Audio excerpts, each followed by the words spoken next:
Wabarakatuh. Alhamdulillah wassalatu wassalamu ala Rasulillah wa ba'd. Ayol ikhwah, azani wa azzakumullah. Kita lanjutkan pembacaan kitab hadis-hadis dalam kitab Siyam dari kitab Umdatul Ahkam karya Imam Abdul Ghani Al-Maqdisi. Berkata Imam Abdul Ghani Al-Maqdisi rahimahullah, wa an Abdullah bin Umar radhiyallahu anhuma qala sami'tu Rasulullah sallallahu alaihi wasallam yaqul idza ra'aitumuhu fasumu wa idza ra'aitumuhu fa'afdiru fa in ghumma 'alaikum faqduru lah. Dari Abdullah bin Umar, semoga Allah meridai keduanya, ia berkata, aku mendengar Rasulullah sallallahu alaihi wasallam bersabda, jika kalian melihatnya maka puasalah, dan jika kalian melihatnya maka berbukalah. Kalau kalian terhalangi oleh awan maka tentukanlah. Jika kalian melihatnya maka puasalah, dan jika kalian melihatnya maka berbukalah. Kalau kalian dihalangi atau terhalangi oleh awan maka tentukanlah. Nah, ini hadisnya dari Abdullah bin Umar. Di sini dia mendengar Rasulullah SAW bersabda, jika kalian melihatnya maka puasalah. Maksudnya di sini melihat Syawal, melihat hilal di Ramadan. Kalau kalian sudah bisa melihat hilal Ramadan maka berpuasalah. Dan jika kalian melihatnya maka berbukalah. Maksudnya jika kalian melihat hilal Syawal maka berbukalah, jangan berpuasa. Nah, kalau ternyata kalian terhalangi oleh awan maka tentukanlah. Maksud tentukanlah ini berdasarkan hadis lain, maksudnya disempurnakan jadi 30 hari. Dalam riwayat lain dalam Sahih Bukhari Muslim juga, Nabi sallallahu alaihi wasallam menyatakan fa in ghumma 'alaikum fa'milu 'iddata Sya'ban 30. Kalau kalian terhalangi oleh awan sehingga tidak bisa melihat hilal, maka sempurnakan bilangan Sya'ban menjadi 30 hari. Nah, ini maksud hadis ini ya. Jadi kalau kita sudah melihat hilal Ramadan, segera puasa esok harinya. Dan kalau kita sudah melihat hilal Syawal, segera berbuka besoknya. Maksudnya jangan lagi puasa besoknya. Dan kalau ternyata terhalangi awan, maka sempurnakan jadi 30 hari. Ini makna hadis yang kita bahas. Nah, dari hadis ini kita bisa mengambil beberapa pelajaran. Di antaranya pertama, yang menjadi penentuan masuk Ramadan dan masuk Idul Fitri yaitu melihat hilal. Sebab di sini Nabi menyatakan jika kalian melihatnya, bukan jika kalian menghitungnya. Makanya jadi patokan penentuan masuk Ramadan, masuk Idul Fitri, bulan masuknya Syawal ini dengan melihat hilal, bukan dengan hitung-hitungan. Istilahnya apa? Hisab ya.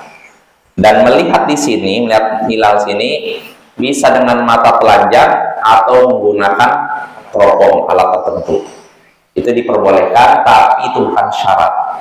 Artinya kita yang diperintahkan kita melihat dengan mata telanjang.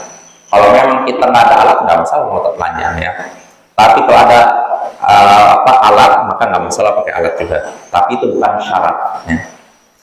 Ini faedah pertama, pelajaran pertama. Pelajaran kedua yang bisa kita petik dari hadis ini, kalau ternyata hilal Ramadan dan hilal Syawal tidak terlihat atau terhalangi oleh kabut, awan, atau misalkan debu yang berterbangan, misalkan badai pasir, maka bilangan Sya'ban dan Ramadan disempurnakan jadi 30 hari.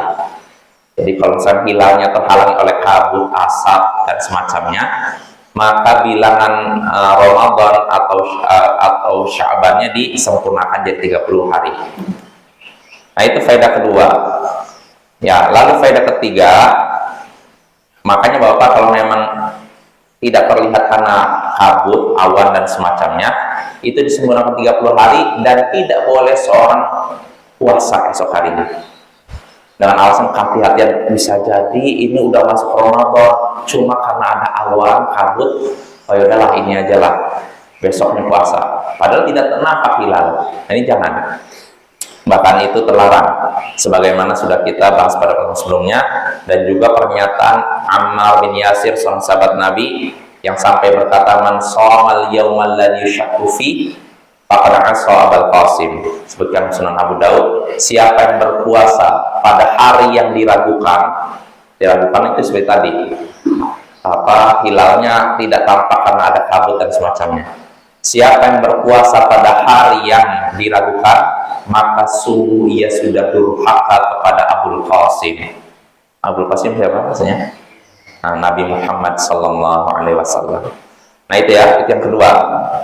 Yang ketiga, kalau memang hilal Ramadan dan hilal Syawal benar-benar tidak terlihat, maka ditambah Ramadan, Sya'ban dan Ramadan jadi 30 hari. Kalau yang tadi kan tidak tampak karena ada kabut. Nah kalau ini memang benar-benar tidak terlihat, tidak ada kabut, awan langit cerah, setelah tunggu-tunggu tidak muncul hilal, berarti apa yang harus dilakukan? Sempurnakan jadi 30 hari. Nah itu faedah ketiga. Lalu faedah keempat, pelajaran keempat yang bisa kita petik dari hadis ini. Hadis ini menunjukkan kaidah fikih yang terkenal, yaitu al-yakin la yazulu bisyak. Yakin tidak bisa, keyakinan tidak bisa hilang dengan keraguan. Atau menguatkan juga kaidah fikih al-asl baqa'u makana ala makan. Asalnya segala sesuatu masih tetap seperti keadaan sebelumnya. Maksudnya apa? Contohnya dalam hadis ini, kata Nabi, kalau misalkan kalian terhalangi oleh awan, maka sempurnakan bilangan Sya'ban menjadi 30 hari. Jadi kita melihat hilal, ada kabut atau ada awan, sudah 30 hari. Nah ini Bapak, ketika terhalangi oleh kabut dan semacamnya, ada kemungkinan Ramadan tidak? Kalau misalnya kita di malam Sya'ban 30 nih, lalu ada awan atau ada kabut, kita lihat nih, kalau kata Nabi kan langsung sempurnakan jadi berapa? 30 Sya'bannya kan. Nah pertanyaannya, ketika hilal terhalangi oleh kabut, ada kemungkinan besoknya Ramadan nggak? Ada kan? Tapi ini tidak jelas. Mungkin iya, mungkin enggak. Sedangkan posisi seorang di bulan Sya'ban ini sudah yakin, maka keyakinan tidak bisa hilang dengan keraguan, dengan sesuatu yang mungkin sudah masuk, mungkin tidak. Nah ini kaidah fikih, keyakinan tidak bisa hilang oleh keraguan. Nah kaidah fikih ini juga bisa kita terapkan dalam kehidupan sehari-hari. Contohnya dalam masalah puasa juga. Misalkan kita lagi makan sahur nih, anggap bukan di sini ada azan, ada petunjuk, kita anggap di padang pasir atau di hutan. Nah, kita lagi makan, lalu kita ragu ini udah masuk subuh atau belum. Nah bagaimana nih? Lanjut makan atau langsung berhenti? Lanjut makan ya, sampai yakin sudah masuk waktu subuh. Karena apa? Keberadaan kita di malam hari belum masuk waktu subuh ini dalam keadaan yakin. Sedangkan munculnya fajar waktu subuh ini masih belum jelas. Keyakinan tidak bisa hilang karena ketidakjelasan, karena keraguan. Nah ini, jadi asalnya kita makan nanti kalau misalkan udah jelas subuh bakal berhenti. Tapi kalau belum jelas, asalnya kita masih di waktu sahur. Nah itu ya, itu contoh penerapan kaidah fikih, keyakinan tidak bisa hilang dengan keraguan. Ya mungkin itu saja. Sallallahu ala nabiyyina Muhammadin wa ala alihi wa sahbihi ajma'in.